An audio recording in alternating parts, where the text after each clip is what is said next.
Rabbi zidni ilma warzuqni fahma waj'alni minas sholihin. Ya Allah, tambahkanlah aku ilmu, berilah aku karunia agar dapat memahaminya, dan jadikanlah aku termasuk orang-orang yang sholih. Amin. Oke, assalamualaikum warahmatullahi wabarakatuh. Apa kabar kalian semua? Mudah-mudahan dalam keadaan baik. Amin. Nah, kita akan melanjutkan materi yang kemarin. Pada pertemuan kali ini kita akan membahas mengenai perbandingan trigonometri pada segitiga siku-siku. Apa bedanya dengan pertemuan sebelumnya? Nah, pada pertemuan kali ini kita akan mulai ke dalam perhitungan matematika. Masih berkaitan dengan segitiga siku-siku. Nah, kita masih pakai gambar segitiga siku-siku yang kemarin. Ini jelas kita bisa melihat bahwa ini merupakan segitiga siku-siku ABC dengan siku-siku di B, dan dengan besar sudut A-nya itu sama dengan theta. Ini sudah disediakan sisi samping, sisi miring, sisi depan. Nah, untuk perhitungannya kita ingat kembali teorema Pythagoras. Nah, di sini kita akan banyak menggunakan teorema Pythagoras. Ada yang masih ingat teorema Pythagoras? Misalkan kita akan menentukan teorema Pythagoras berdasarkan gambar segitiga siku-siku di samping. Ya, mi kuadrat sama dengan d kuadrat ditambah sak kuadrat.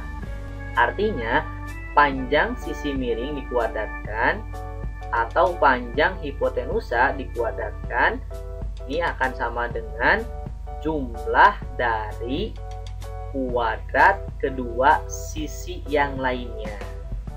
Nah, dari teorema Pythagoras kita bisa memperoleh untuk menentukan panjang sisi miring ini menggunakan rumus yang ini. Mi sama dengan akar dari d kuadrat ditambah sak kuadrat. Untuk menentukan panjang sisi depan, ini sama dengan akar dari mi kuadrat dikurang sak kuadrat.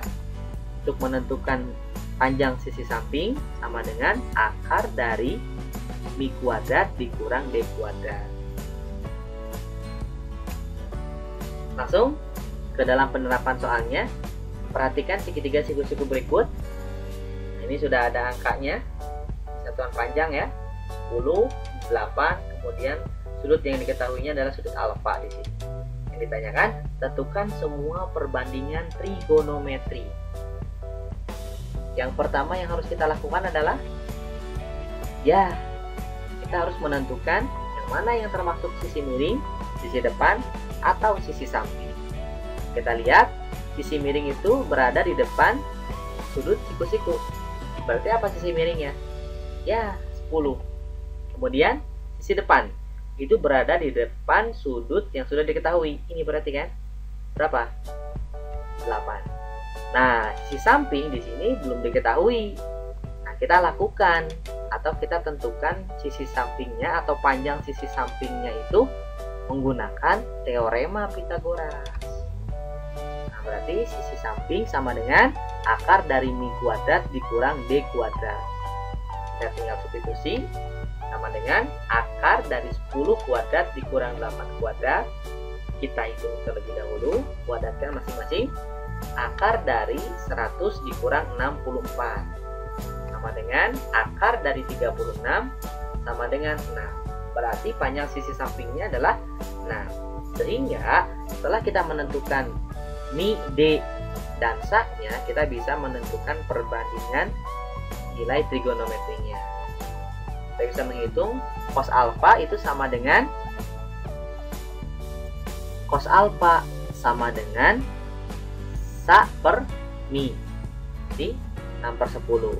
Sin alfa sama dengan d per mi, 8 per 10.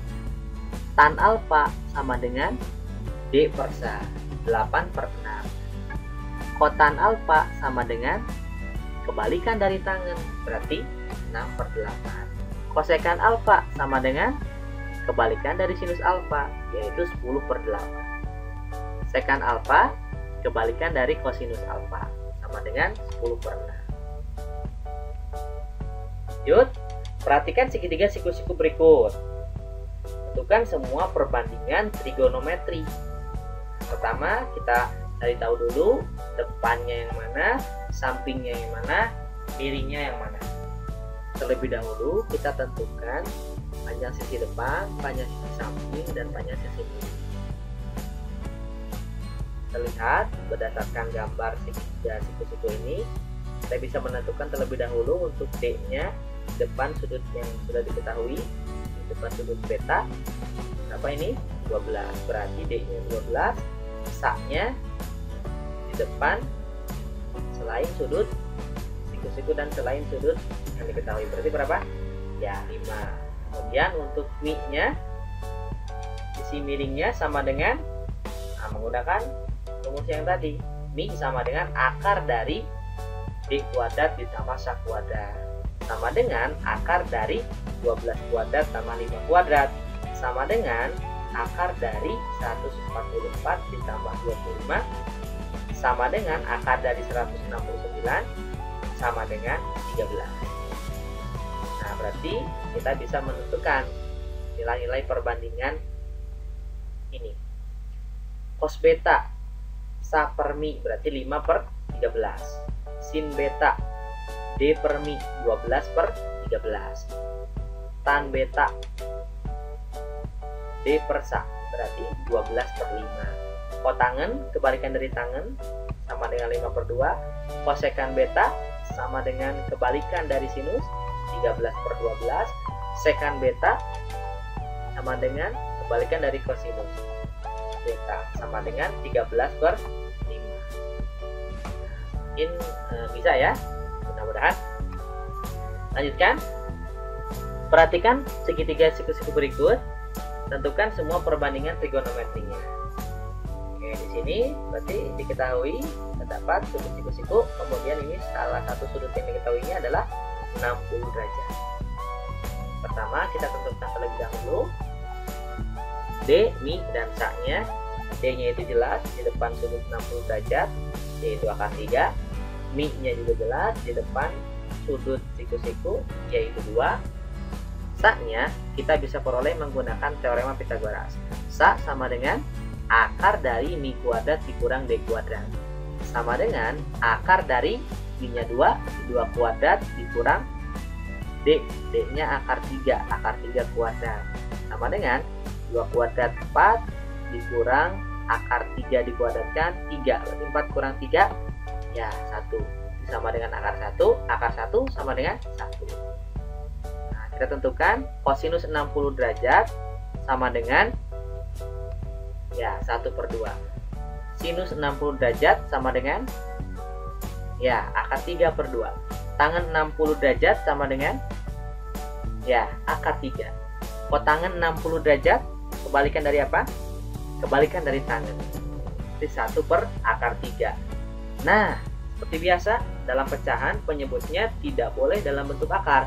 Maka yang harus kita lakukan adalah merasionalkan. Pembilang dikali akar 3, penyebut dikali akar 3. Nanti sama dengan 1 per 3 akar 3. Kosekan 60 derajat sama dengan ini kebalikan dari sinus. Jadi 2 per akar 3.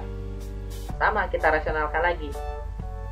Menjadi 2 per 3 akar 3. Terakhir, sekan 60 derajat sama dengan ini kebalikan dari kosinus 60 derajat sama dengan 2. Baiklah, cukup sekian untuk pertemuan kali ini. Sampai jumpa di pertemuan-pertemuan selanjutnya. Assalamualaikum warahmatullahi wabarakatuh.